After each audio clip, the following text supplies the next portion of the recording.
Okay, well, welcome back to this season. As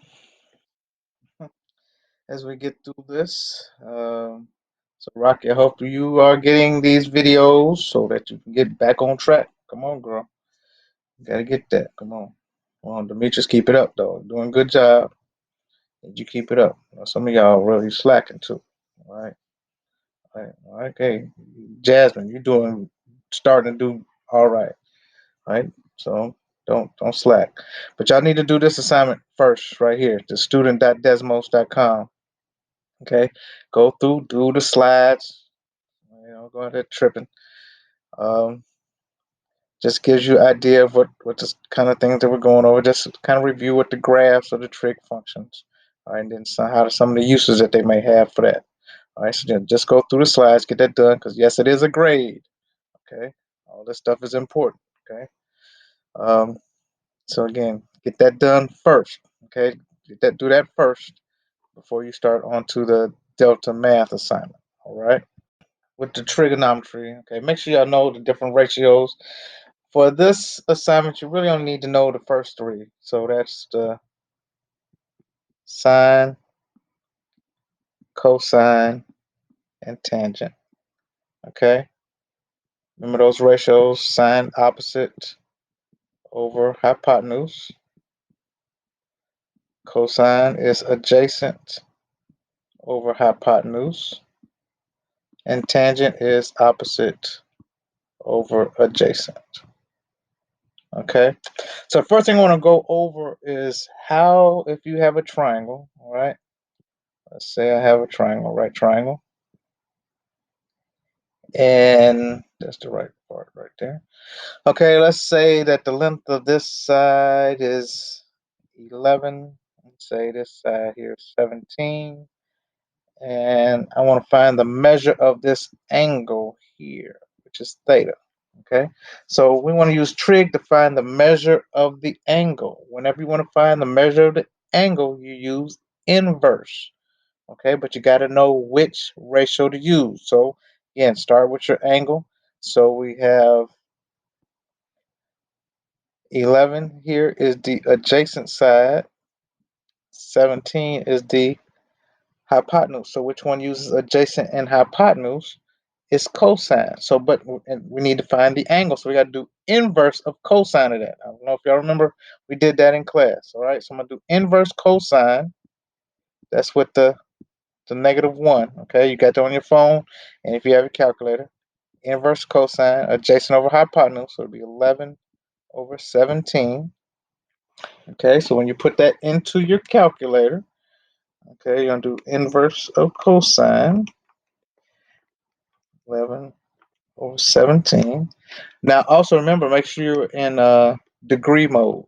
Okay, that's very important. Make sure you're in degree mode. So when you get that, you're going to get a decimal, but you're going to round it to the nearest whole number. So you should get 49.67, and round it to the nearest whole number, which would be 50 degrees.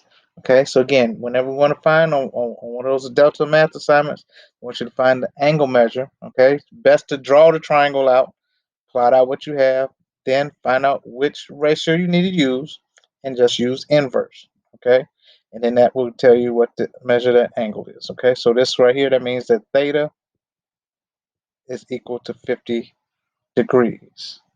And the other assignments where this time they want you to find a length of a side. Okay, so again, we're going to use trig to find. So again, draw out. They're going to give you the measure of the angles, the sides, and stuff like that. So make sure you plot those right. Plot those right, then you have the right things, right? So they want us to find the length of QR, which is this side here. Okay, to the nearest tenth of a foot. So we have our angle, which is here. This is 18 degrees. Okay. Now 25 is adjacent to that, and the x is the hypotenuse. So the one that uses adjacent and hypotenuse is cosine. So we got to set the problem up. So I'm going to set this problem up. I'm going to say cosine 18 equals adjacent over hypotenuse. So that's be 25 over x. Okay. So right now this becomes a proportion problem. What we saw, we got to cross multiply because our variable is on the bottom. Okay. If the variable's on the top, all you need to do is multiply both sides by the bottom number. But since our variable's on the bottom, I need to cross multiply. So I'm going to multiply both sides by x because that cancels that out. So the next step, I have x times cosine 18 equals 25. Okay, now let's continue and solve for x. So I'm going to divide both sides by the cosine of 18.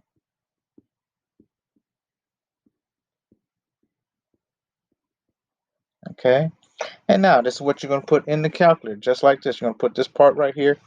You're going to do 25 divided by cosine of 18. Once you get that,